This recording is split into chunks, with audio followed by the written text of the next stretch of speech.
Hello everyone, myself Santosh Chaube. Today we shall discuss a very important topic and the name of the topic is One Nation One Election. आज का जो video है इस video में हम लोग बात करेंगे एक राष्ट्र एक चुनाव के बारे में. I would like to tell you this is very trending issue for India either in social media और in main stream media.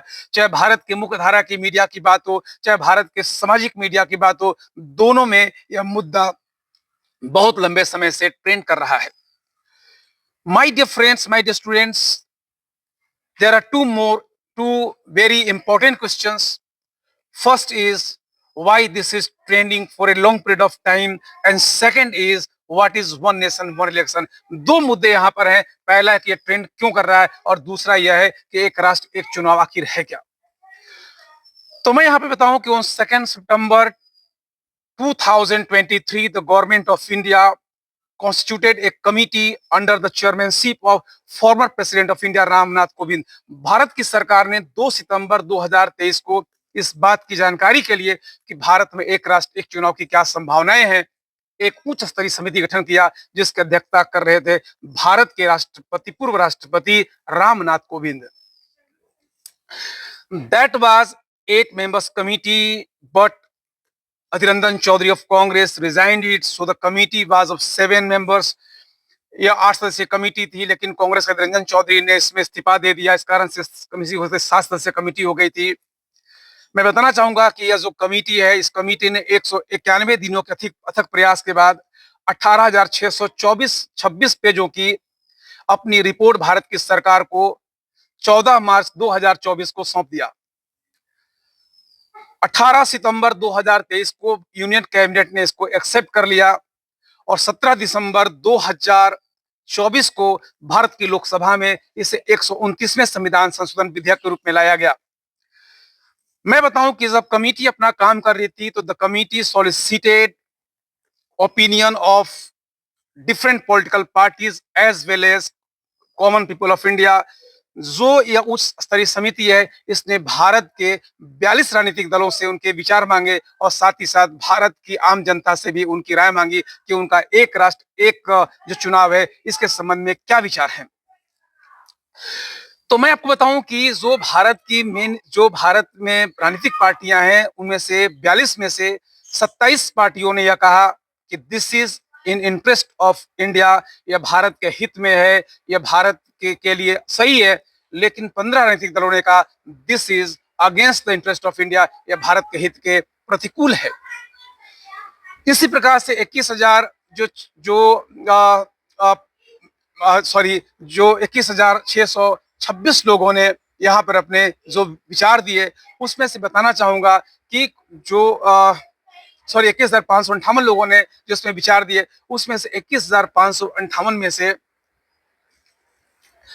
Bharat के 80% जनता ने कहा कि भारत के अनुकूल है, जबकि शेष जनता ने कहा यह भारत के प्रतिकूल है. जब हम लोग मेन स्ट्रीम मीडिया और सोशल मीडिया पर जो वार्ताएं हो रही हैं, जो विचार किए जा रहे हैं, जो लोगों के द्वारा बातें की जा रही है, तो उससे पता चल रहा है कि India is divided in 2 camps. Bharat इसमें 2 गुटों में बटा हुआ है. One is in favour and other is against it. कुछ लोग हैं जो इसके पक्ष में है और कुछ लोग हैं जो इसका जो है विरोध कर रहे हैं.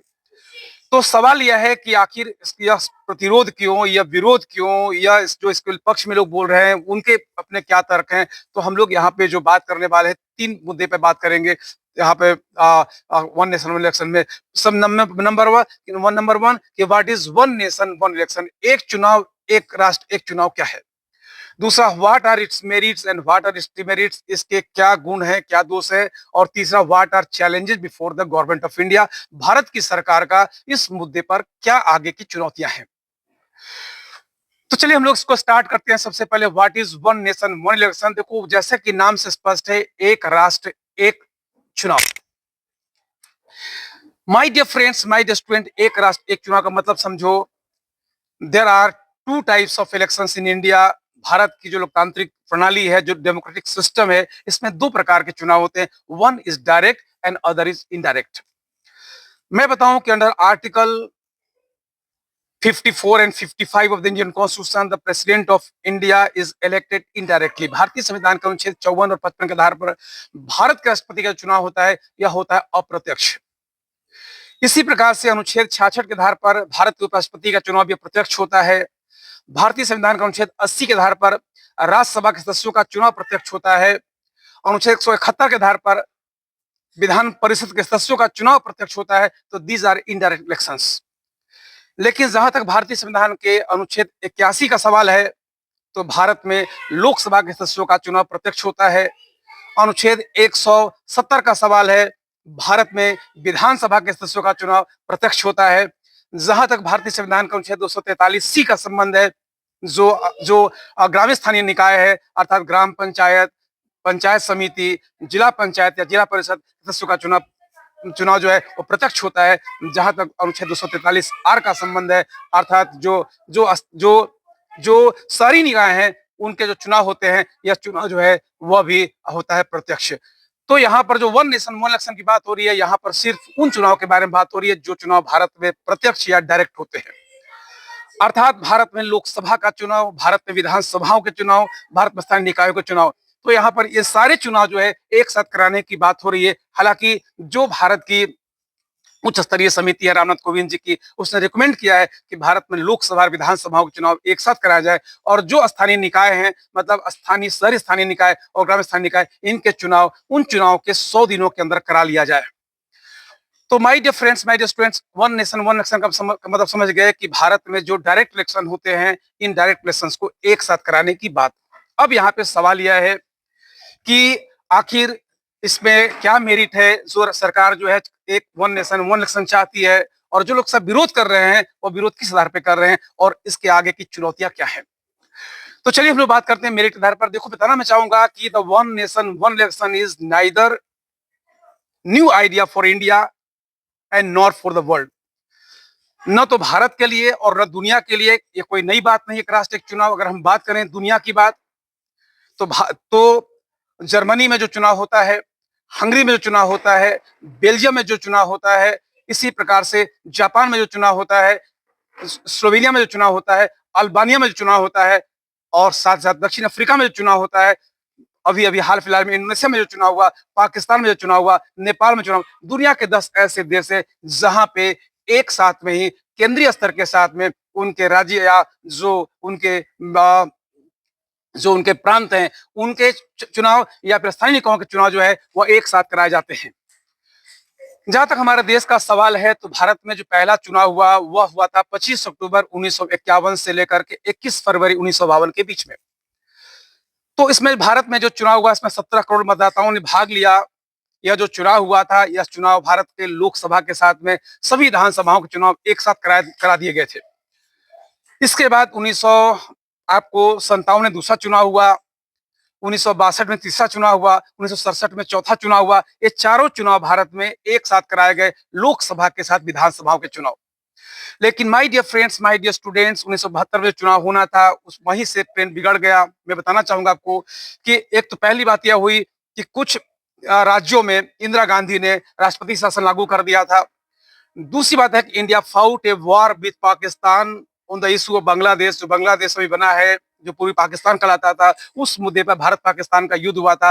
And the then government wanted the political mileage, so it announced the premature dissolution of Lok Sabha. और इस कारण से उसने क्या किया, 1972 में जिस लोकसभा को भंग होना था, 1971 में लोकसभा भंग कर दिया, ताकि उसको चुनावी फायदा, ताकि उसको जो राजनीतिक जो वहां माहौल था, उस माहौल का फायदा मिल सके। और मैं बताऊं कि इसका फायदा उसको मिला निश्चित रूप से। लेकिन भारत में जो एक राष्ट्र के साथ चुनाव का जो ट्रेंड चल रहा था, वो ट्रेंड बिगड़ गया। लेकिन इसकी मांगे समय समय पर उठती रही। और बताऊं मैं 1983 में 1983 में the election commission of India categorically said that in India there must be one nation one election. Bharat में एक राष्ट्र का एक ही चुनाव होना चाहिए, ऐसा कहा चुनाव आयोग ने 1983 में।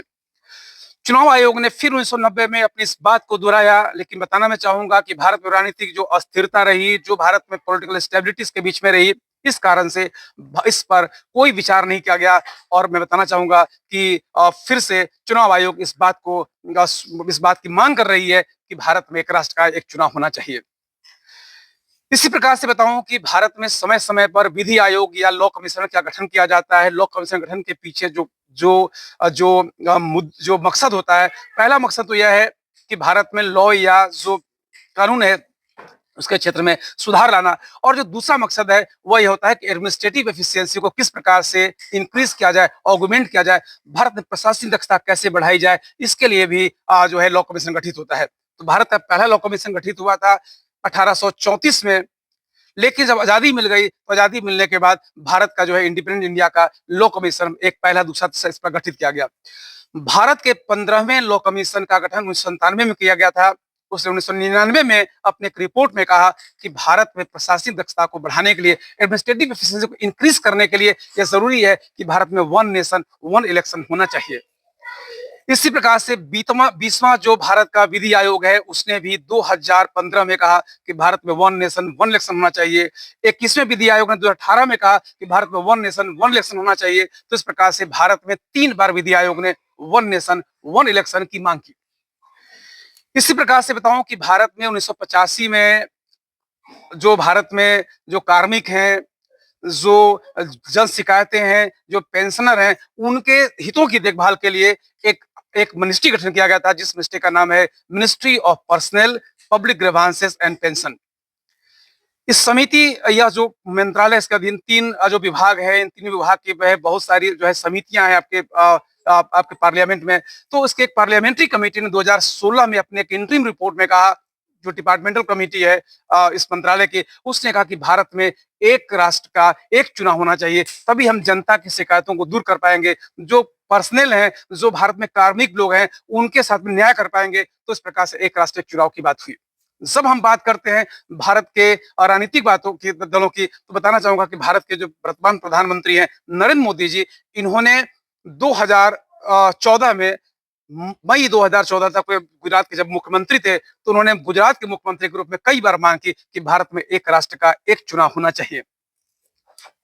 अब सवाल यह है कि जो ये मांगे उठी भारत के जो विधि आयोग के द्वारा, भारत के जो है पार्लियामेंट्री कमेटी के द्वारा, भारत के चुनाव आयोग के द्वारा, आखिर उसके पीछे उनका तर्क क्या है, क्यों यह चाहते हैं, क्यों मांग कर रहे हैं? तो बताना चाहूंगा कि सबसे पहला तो उनका तर्क क्या है कि भारत में जो चुनावी खर्च है या सुरसा के मुंह की तरह दिन प्रतिदिन बढ़ता चला जा रहा है। भारत में पहला लोकसभा का चुनाव हुआ था, उस लोकसभा के चुनाव में कुल खर्च हुए थे 10 करोड़ 45 लाख रुपए। मैं बताऊं आपको कि अगर उस समय जो 17 करोड़ मतदाता थे, उसके हिसाब से देखा जाए तो एक वोट की कीमत थी 60 पैसे। हालांकि उस संतावन में जो चुनाव हुआ, अभी तक का भारत का सबसे सस्ता लोकसभा का चुनाव था। उस चुनाव में, लोकसभा के चुनाव में, भारत में जो कुल खर्च हुआ था वह था 5 करोड़ 90 लाख रुपए, अर्थात 30 पैसे प्रति वोट के हिसाब से। लेकिन समय तेजी से रफ्तार से बढ़ता गया। 1991 में जब हम बात करते हैं तो यहाँ पर बताना चाहूंगा कि 359 करोड़ रुपए खर्च किए गए और एक वोट की कीमत यहाँ पर बढ़कर 7 रुपए हो गई थी। इसी प्रकार से बताना चाहूंगा कि 2019 में यह जो है 6500 करोड़ रुपया हो गया, वोट जो है या 72 रुपए जो है प्रति वोट हो गए। और 2024 में जो चुनाव हुआ, इस चुनाव बताना चाहूंगा कि कुल मिलाकर के कुल खर्चे जो है, इसमें मैं केंद्र का खर्च नहीं, सारा खर्च मैं जोड़ रहा हूं। सारे खर्च में देखो क्या क्या आता है कि सबसे पहला तो है 15% गवर्नमेंट, सरकार और चुनाव पर खर्च किया जाता है। 40% खर्च होता है कैंडिडेट का, 35% जो खर्च होता है वो राजनीतिक पार्टी का रहता है, 5% खर्च जो है मीडिया का है, 5% अन्य खर्चे होते हैं। सारे खर्चों को मिला करके अगर देखा जाए तो 1.35 लाख करोड़ खर्च किए गए। अगर पर वोटर के हिसाब से देखा जाए यह 1400 रुपए है। My dear friends, my dear students, यह खर्च बहुत बड़ा है। मैं बताऊं कि भारत में अभी तक 18 लोकसभा के चुनाव हो चुके हैं, 406 जो है वो विधानसभाओं के चुनाव हो चुके हैं। भारत में प्रति साल, और 5 साल में अगर देखें तो 4 चुनाव होते हैं, लोकसभा का चुनाव, विधानसभा का चुनाव और स्थानीय निकायों में आपका शहरी स्थानीय निकाय का चुनाव और ग्रामीण स्थानीय निकाय का चुनाव। कुल 4 चुनाव होते हैं। इन सारे चुनाव खर्चा देखा जाए तो यह करोड़ों अरबों में पहुंचता है। तो यहाँ पे मैं बताना चाहूंगा कि जो लोग इसके पक्ष में बात कर रहे हैं वो कह रहे हैं कि भारत में चुनाव खर्च जो है बढ़ता चला जा रहा है, अगर एक साथ सारे चुनाव कर लिए जाए तो खर्चे को कम किया जा सकता है। और यदि हम रामनाथ कोविंद जी की अध्यक्षता में जो कमेटी गठित हुई उसकी बात करें तो उसके आधार पर भारत में ये जो चुनावी खर्च है, इसका अगर हम लोग एक साथ चुनाव करा दें तो भारत का जो कुल चुनावी खर्च है उसको 40% 40% तक कम किया जा सकता है। दूसरी बात है कि भारत में जब चुनाव होना होता है तो जैसे ही चुनाव आयोग जो है इलेक्शन कमीशन नोटिफिकेशन निकालते चुनाव का, वैसे ही भारत में मॉडल कोड ऑफ कंडक्ट जारी हो जाता है, चुनाव आचार संहिता। 1971 से इलेक्शन कमीशन चुनाव आचार संहिता लगा रही है। मैं बताना चाहूंगा कि भारत में जो इस प्रकार से चुनाव होते हैं, मैं बता आपको 5 साल में 4 4 चुनाव हो जाते हैं, तो उन क्षेत्रों में 4 बार हो जाता है इलेक्शन, आपको आपका जो है वो इलेक्शन कोड ऑफ कंडक्ट जारी हो जाता है। जब इलेक्शन कोड ऑफ कंडक्ट जारी होते हैं तो बताऊं कि कोई भी सरकार जो है वो वहां पर नई पॉलिसी नहीं बना सकती। कोई भी सरकार जो है वो वहां पर किसी लोक लुभावने कार्यक्रम को चला नहीं सकती है। और निश्चित रूप से इससे क्या होता है, इससे जो है पॉलिसी पैरालाइज हो जाती है। इससे जो है जो नीतियां हैं वो नीतियां जो है वो कमजोर हो जाती हैं। और मैं बताना चाहूंगा कि कम से कम 45 से लेकर 60 दिनों तक रहता है यह इलेक्शन कोड ऑफ कंडक्ट। तो इसमें भारत का जो प्रशासनिक क्षमता है, भारत की जो एडमिनिस्ट्रेटिव एफिशिएंसी है, इसमें काफी गिरावट आती है। नंबर 3 बताऊं कि अगर भारत में वन नेशन वन इलेक्शन होगा तो सबसे पहला जो फायदा होगा, इकोनॉमिकली अगर देखा जाए तो फायदा होगा, क्योंकि जो बहुत सारे बड़े बड़े राजघराने हैं जो किसी न किसी पॉलिटिकल पार्टी से अटैच्ड रहते हैं, उनके मन के अंदर हमेशा शंका रहती है कि नई सरकार आएगी तो किस प्रकार का डिसीजन लेगी। जब यहाँ पर स्टेबिलिटी हो जाएगी, पॉलिटिकल स्टेबिलिटी, तो ऐसे लोगों को इन्वेस्टमेंट करने में आसानी होगी। और जो रामनाथ कोविंद जी की कमेटी है उसका यह कहना है कि अगर भारत में वन नेशन वन इलेक्शन होता है तो भारत का जो जीडीपी ग्रोथ रेट है वो 1.5% और बढ़ जाएगा। भारत में जो इन्फ्लेशन है वो 1.1% वन जो है या घट जाएगा। इस प्रकार से भारत में महंगाई कम की जा सकेगी, भारत में प्रति व्यक्ति आय बढ़ाई जा सकेगी, भारत का सकल घरेलू उत्पाद को बढ़ाया जा सकता है। नंबर 3 कि भारत में वोटर टर्नआउट जो है वह धीरे धीरे धीरे कम होता चला जा रहा है। लोगों को मतदान केंद्रों पर जाने में बड़ी दिक्कत आती है। तो मैं बताना चाहूंगा कि वन नेशन अगर वन इलेक्शन हो जाता है तो देखिए वोटर टर्नआउट में वृद्धि होगी। 2000 हम लोग अगर 19 की बात करें, जो 17वां भारत में लोकसभा था, वहां पे वोटर टर्नआउट 65% था, सॉरी 67% था। 2024 में जो 18वीं लोकसभा का चुनाव हुआ, इसमें वोटर जो टर्नआउट है यह घट करके 65% हो गया। My dear friends, my dear students, अगर 35% भारत के वोटर घर में बैठे रहेंगे तो जाहिर सी बात जो नई सरकार आएगी वो सिर्फ 65% लोगों के ही विचारों को जो है प्रतिनिधित्व देगी। अर्थात कहने मतलब यह है कि अगर 35% लोग बाहर आ जाएंगे तो हो सकता है कि सरकार जिसका बनना उसका न बन पाए, किसी और की सरकार बन जाए। तो यहाँ पर निश्चित रूप से मैं कहना चाहूंगा कि जो वोटर टर्नआउट है इसको बढ़ाने की जरूरत है। और जब बार बार चुनाव होते हैं तो वोटर टर्नआउट घटता है। एक बार चुनाव 5 साल में होंगे तो वोटर टर्नआउट निश्चित रूप से बढ़ेगा। दूसरी जो बात यहाँ पे मैं कहना चाहूंगा वह कहना चाहूंगा कि भारत में लगभग 30% के आसपास जो है जो लेबरर्स हैं वो माइग्रेंट लेबरर्स हैं। मतलब वे कहीं रहते कहीं हैं और काम कहीं और करते हैं। और जाहिर सी बात है बार बार जो अपना काम वक्त अपना जो है वह काम को छोड़ करके उनको वोट देने के लिए सिर्फ आना जो है संभव नहीं हो पाता। इस प्रकार से वन नेशन वन इलेक्शन के माध्यम से जो वोटर टर्नआउट है इसको भी बढ़ाया जा सकता है। तो हम लोग यहाँ पर देखिए 4 पॉइंट पे बात किया हम लोगों ने कि अगर वन नेशन वन इलेक्शन होता है तो पहला चुनावी खर्च घटेगा, दूसरा भारत की अर्थव्यवस्था में सुधार होगी, तीसरी जो बात है वो यह है कि भारत में जो है एडमिनिस्ट्रेटिव एफिशिएंसी प्रशासनिक दक्षता में वृद्धि होगी, और चौथी जो बात है वो यह है कि वोटर टर्नआउट जो है इसके माध्यम से बढ़ाया जा सकता है। लेकिन my dear friends, my dear students, जो लोग इसके विपक्ष में बोल रहे हैं, जो लोग इसके पक्ष में नहीं है, उनकी अपनी अलग दलील है। उनका यह कहना है कि अगर वन नेशन वन इलेक्शन होता है तो सबसे जो पहली बात होगी वह यह होगी कि भारत का जो संघीय ढांचा है, जो भारत का जो फेडरल स्ट्रक्चर है, जो भारत में कोऑपरेटिव फेडरलिज्म है, उसमें काफी गिरावट आएगी, वह जो है काफी कमजोर होगा। और उसके पीछे उनका तर्क यह है कि अगर भारत में लोकसभा के भविष्य पर विधानसभाओं के भविष्य निर्भर करेंगे, तो जाहिर सी बात यह है कि अगर कोई भी विधानसभा हंग आपका असेंबली आती है और उस असेंबली का कार्यकाल जो है वह आगे 5 साल नहीं रह पाता। जैसे कि मान लिया जाए कि 2024 में कोई असेंबली आई, 3 साल तक असेंबली चली, किसी कारण से वो असेंबली भंग हो गई, तो अगली जो असेंबली आएगी वो सिर्फ 2 साल के लिए आएगी, ताकि वन नेशन वन इलेक्शन को कंटिन्यू किया जा सके। तो ऐसी स्थिति में उनका यह कहना है कि जो नई सरकार आएगी 2 सालों के लिए आ रही है, और निश्चित रूप से लोकसभा के भविष्य पर ही विधानसभाओं के भविष्य निर्भर कर रहे हैं। यह निश्चित रूप से संघीय ढांचे के अनुकूल नहीं है। This is contrary to the federal structure of India.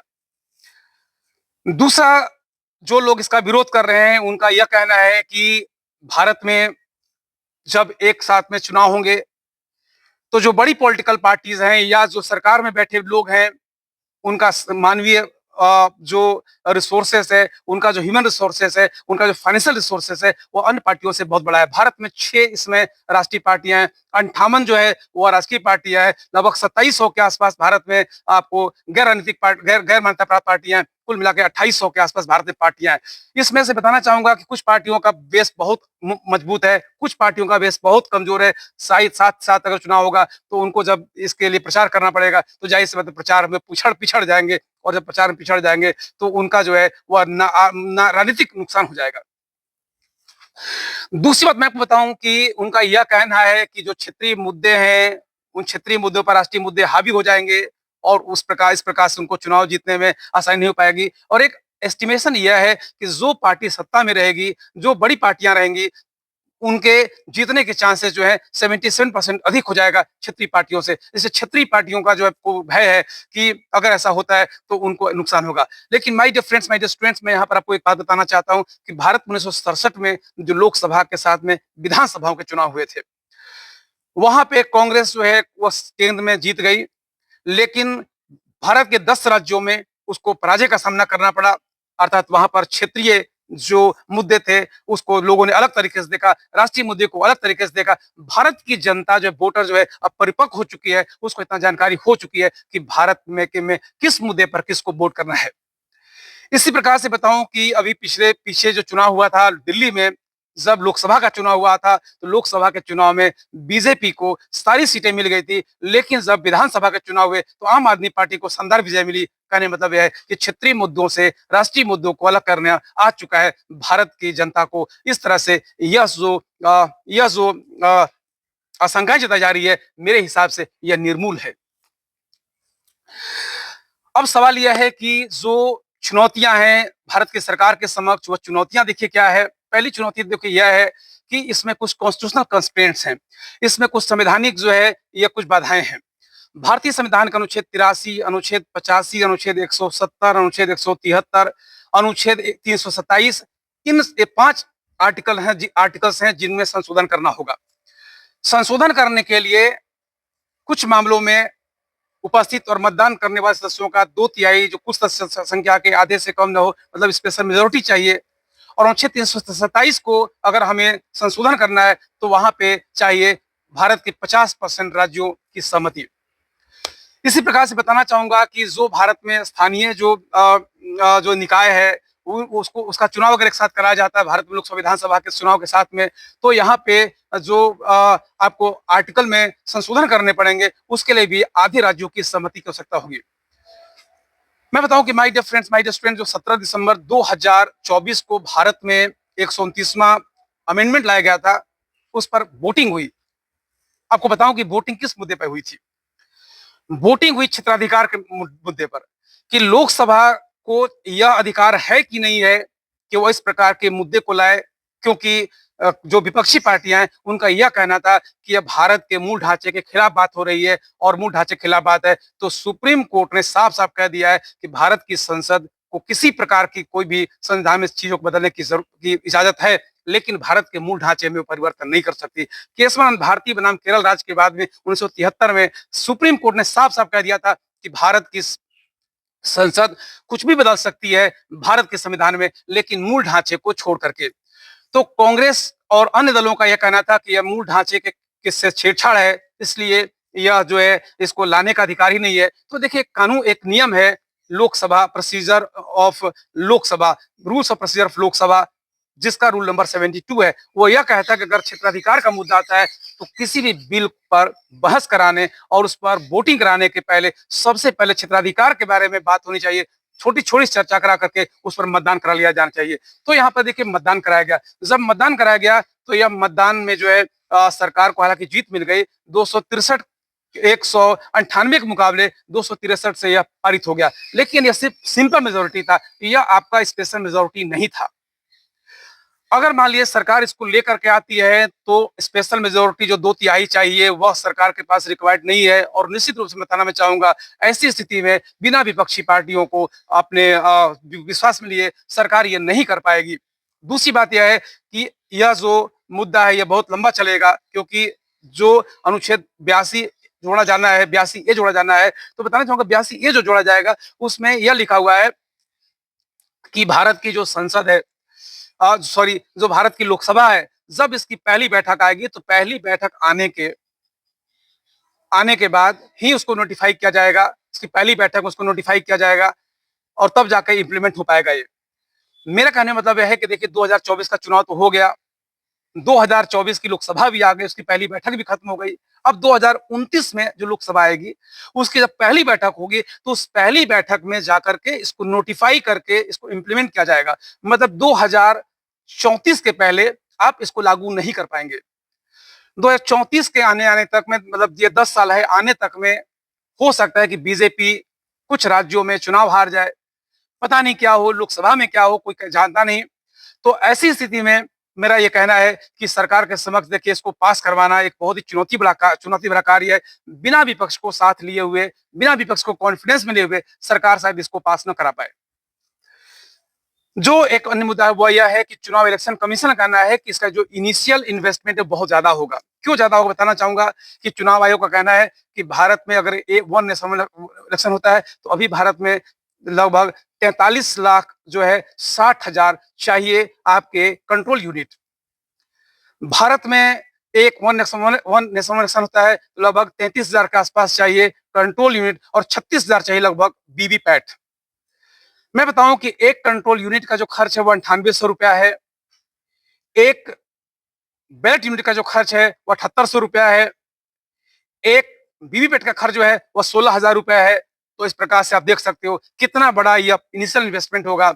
साथ ही साथ चुनाव करना है कि अगर वन नेशन वन इलेक्शन होता है तो हर मतलब 15 साल में सरकार को लगभग 10,000 करोड़ रुपए जो है देने पड़ेंगे, तब जाकर वन नेशन वन इलेक्शन को हम भारत में इफेक्टिवली इंप्लीमेंट कर पाएंगे। तो देखिए मेरा कहना यह है कि निश्चित रूप से कोई भी पार्टी हो, सत्ता में बैठी हो, निश्चित रूप से वह सरकार का काम तो करती है, साथ पार्टी का काम भी करती है। अब देखो जब पार्टी का काम किया जा रहा है तो उसमें निश्चित रूप से अपना राजनीतिक हित देखा जाता है। लेकिन मेरा कहना यह है कि अगर मान लो कि भारत की सरकार को इसका कोई राजनीतिक लाभ भी मिलता है, लेकिन अगर इसके बदले में भारत का इसमें बेहतरी होती है तो मेरा कहना यह है कि निश्चित रूप से one nation one election must be welcome. हमें एक राष्ट्र एक चुनाव का स्वागत करना चाहिए। कारण यह है कि न सिर्फ भारत का चुनावी खर्च बचेगा, न सिर्फ भारत की अर्थव्यवस्था में बेहतरी आएगी, न सिर्फ जो है वोटर टर्नआउट बढ़ेगा, बल्कि इसका सबसे बड़ा जो फायदा होने वाला है वह यह है कि भारत की जो जनता है जो ऊब जाती है चुनाव से, वह शायद भारत की राजनीतिक क्षेत्र में अधिक बढ़ चढ़ कर हिस्सा लेने लगे और यह भारत के निश्चित रूप से लोकतंत्र के मजबूती के लिए बहुत जरूरी है। Thank you very much everyone, thank you so much. और मैं आपको यह बता दूं कि देखिए मैं अब जो भी वीडियो बनाऊंगा उस वीडियो का एक ही मकसद है, आपको अधिक से अधिक इंफॉर्मेशन दे दूं ताकि जो संघ लोक सेवा आयोग की परीक्षा है, जो राज्य लोक सेवा आयोग की परीक्षा है, उन परीक्षाओं में आप बेहतर कर पाओ। अभी जब एनालिसिस की जा रही है यूपीएससी और आपके पीसीएस लेवल की परीक्षाओं की, तो उसके माध्यम से जानकारी मिल रही है कि भारत में अब 30 से लेके 40% तक प्रश्न जो हैं, क्वेश्चंस जो हैं वो आ रहे हैं आपके वो आ रहे हैं वो आपको करंट अफेयर से। तो आपको करंट अफेयर्स को बहुत अच्छे से करना है। मैं करंट अफेयर्स ही पढ़ाऊंगा, सारे विषय को पढ़ा दूंगा, लेकिन धीरे धीरे करके। Thank you very much everyone, thank you so much.